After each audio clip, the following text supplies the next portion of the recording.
Una de les reformes estatals que ja està en marxa amb implicacions territorials és la dels partits judicials. El ple del Consell General del Poder Judicial va aprovar ahir la seva proposta de nova demarcació judicial, un document que ara s'enviarà a tots els tribunals superiors perquè durant els 3 propers mesos puguin contestar amb les seues observacions i propostes de canvi. Però el govern de l'Estat i el Parlament espanyol seran qui tindran l'última paraula sobre la fusió, sobre la possible fusió dels partits judicials. En el cas del mapa judicial de Catalunya, els partits judicials de la demarcació de Tarragona passarien dels 8 actuals a només 4. Els partits judicials de Tortosa, Amposta i Gandesa quedarien agrupats i gran part de la Ribera d'Ebre, que ara forma part del partit judicial de Falset, quedaria agrupada amb Reus i Valls. Per la seva banda, tant Tarragona com el Vendrell es quedarien amb un partit judicial propi. Això sí, a priori la proposta del nou mapa judicial no suposa la supressió dels jutjats, sinó l'ampliació de les àrees judicials existents agrupant partits judicials. Avui ens acompanya precisament al nostre plató el director dels Serveis Territorials de Justícia, el senyor Joan Juan, a qui volem preguntar per aquesta mateixa qüestió, que els ha arribat aquesta proposta del Consell General del Poder Judicial per reformar les partides judicials d'Espanya i com ens afecta al nostre territori.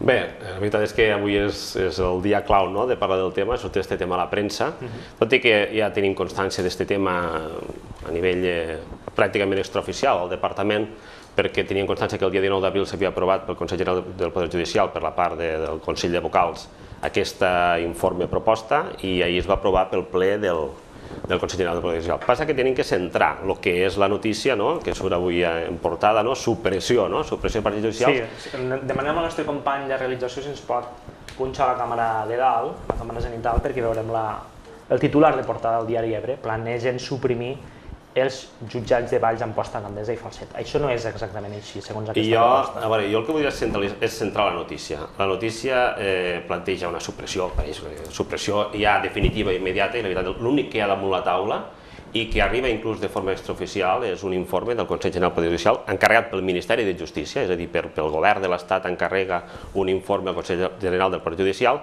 i li pregunta com modificaria la llei orgànica de planta judicial. A partir d'aquí, des del Departament de Justícia, primer que tot el que volem dir clarament és que aquesta no és la via. La via que marca l'Estatut d'Autonomia de Catalunya i la via que marca la llei orgànica del Poder Judicial és que per tal de modificar una llei orgànica de planta judicial el que s'ha de fer és consultar les comunitats autònomes. I les comunitats autònomes, és a dir, el govern de la Generalitat, del Departament de Justícia, té que fer una proposta de modificació dels partits judicials, cosa que en aquest cas el Ministeri de Justícia s'ha saltat i ha anat per la via directa a demanar un informe al Consell General del Poder Judicial, un informe que no té cap validesa jurídica i un informe que li servirà, suposo, per llançar la pilota, per llançar el globus sonda, més aviat que no pas repercussions legals o repercussions jurídiques de cara a la modificació d'una llei orgànica tan important que no es modifica des de l'any 88, que la llei orgànica del Poder Judicial és de l'any 88, i que per tal de modificar una llei tan significativa i amb tantes repercussions s'ha de fer com s'ha de fer, com marca legalment, com marca la llei orgànica del Poder Judicial i com marca l'Estatut, que és demanar proposta a les comunitats autònomes. Quan la Generalitat de Catalunya, al Departament de Justícia, rebrem la sol·licitud de proposta de modificació, contestarem el que hem de contestar. Contestarem el que hem de contestar i direm el que hem de dir. I en aquest cas, una miqueta dir al Ministeri de Justícia, dir, escolta, aquesta no és la via del globus sonda, sinó que les coses s'han de fer pels cauces jurídics que toquen. Sembla que el criteri més important a l'hora de fusionar i agrupar partits judicials, que ha fet servir el Consell General del Poder Judicial, és el nombre d'habitants de cada partit judicial. En la seva opinió, aquest seria un criteri correcte? Home, la veritat és que de cara al que és Terres de l'Ebre, nosaltres aquí a Terres de l'Ebre tenim 3 partits judicials, Amposta, Tortosa i Gandesa. Jo aniria més enllà. En l'època que estem a nivell econòmic, que prou problema tenim per a poder fer un edifici judicial a Tortosa valorat en uns 5 milions d'euros, jo em plantejo, si haguéssim de fer un edifici judicial a Tortosa que hagués d'aglutinar els 4 jutjats d'Amposta més el jutjat de Gandesa i a part fent cabir els 7 jutjats que hi ha en aquests moments a la partida judicial de Tortosa, és que estic parlant d'una obra de 20 milions d'euros per any, I penso, en aquests moments, plantejar reformes de partits judicials que poden hi haure uns increments econòmics inclús inassumibles en aquests moments, ho veig descabellat, ho veig descabellat d'entrada, no? Ara, potser en una altra situació econòmica tot és possible, però avui en dia hi ha modificacions que es plantegen per a reduir diners que la veritat és que jo d'entrada, com a gestors que som d'estos edificis, veig que en principi ja seria d'entrada inassumible a nivell econòmic. Des del punt de vista territorial, té sentit que la Ribera d'Ebre quedi marcada després d'aquest canvi en Falset, Reus i Valls? No seria una oportunitat perfecta d'integrar-la en un partit judicial ebrenc amb Tortosa i Gandesa i Amposta? No em vull plantejar aquest escenari, la veritat és que no me'l vull plantejar, perquè si acceptem que estic d'acord, que els municipis, la Ribera d'Ebre està partida pel mig, la meitat de municipis van a Falset i la meitat de municipis van a Gandesa, però si acceptem això és que estem acceptant la desaparició del jutjat de Gandesa. Jo penso que el jutjat de Gandesa, per distància amb Tortosa, com a nucli pròxim judicial, jo penso que ja no penso en Gandesa, penso en la gent de Caseres, penso en la gent de municipis de la Terra Alta que estan més enllà de Gandesa, que si per distància tenen que baixar a fer qualsevol tràmit judicial a Tortosa, la veritat és que les distàncies són molt altes i les comunicacions, la veritat és que no donen tant de sí com per a agrupar municipis, poso Caseres, poso municipis extrems com la Pobla, baixar a Tortosa, la veritat és que d'entrada sembla una miqueta anar cap atràs en lloc d'anar cap avant. Jo no veig modernització de l'administració de justícia quan tu allunyes encara més el ciutadà del que és la seu judicial, en aquest cas, que plantejaria en Tortosa. Sobre aquest tema, sobre la reforma de la planta judicial, sobre el mapa de partits judicials, hi havia una vella reivindicació al nostre territori, que era la creació d'un partit judicial propi per a Móra d'Ebre, que agrupés el conjunt de pobles de la Ribera d'Ebre. Sembla que en aquest escenari quedaria totalment descartat la creació d'un partit judicial propi per a Móra, que la mateixa exconsellera Montserrat Tura ja va descartar perquè no hi havia prou casos a la comarca com per a crear-ne un partit judicial propi a Móra d'Ebre. Sí, la veritat és que el tema de Móra d'Ebre és un tema històric, més que res perquè la Ribera sabem que està partida a nivell de partits judicials, com he dit abans, i la veritat és que quan se planteja en escenari de que pareix que el Ministeri, o almenys el Consell General del Poder Judicial, va de cara a l'agrupació plantejant nous partits judicials, d'entrada pareix que va en contra del que de Madrid ens ve. Madrid, vulguis o no, té una sèrie de competències i les té molt potents en matèria de justícia i pareix que la seva visió va més a la concentració que no a crear nous partits judicials.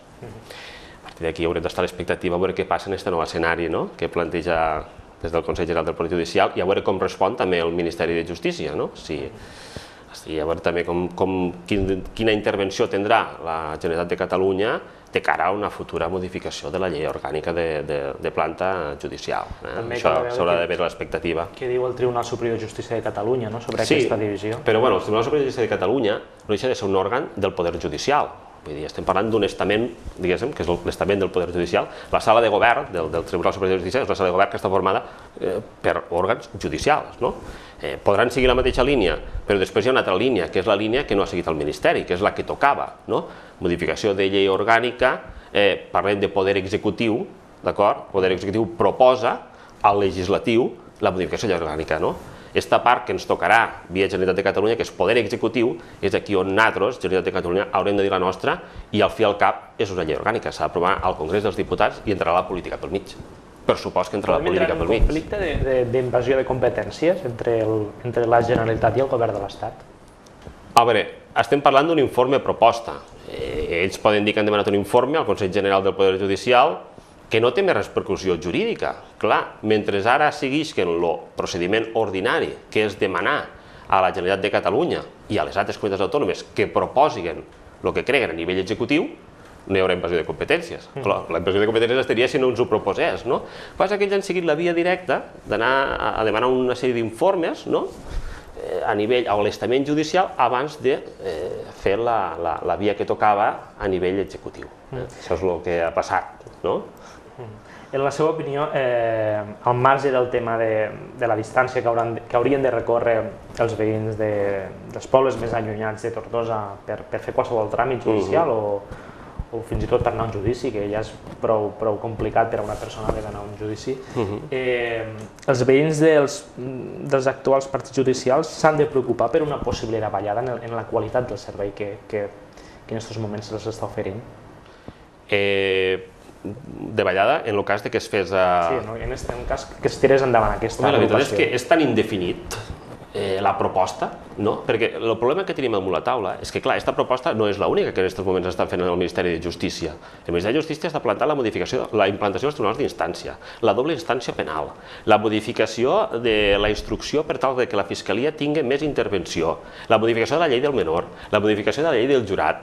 Vull dir, des que ha entrat el Ministre de Justícia ens té ja tan acostumbrat a donar-nos notícies bomba, sense concretar, que jo penso, abans de plantejar una modificació de la llei orgànica de planta judicial, primer aclarim tota aquesta sèrie de modificacions, tribunal d'instància, la doble instància penal, la intervenció de la Fiscalia, com quedarà la llei del menor, com quedarà la llei del jurat, perquè si primer no sabem com quedarà tot això, com podem organitzar els partits judicials? Clar, aquí estem posant tota l'olla, estem posant a l'olla tot el menjar, però realment no sabem el que menjarem. I jo penso que abans d'obrir el debat dels partits judicials s'hauria de tancar tots els debats que ha obert el Ministeri sobre modificacions de llei de jurisdicció.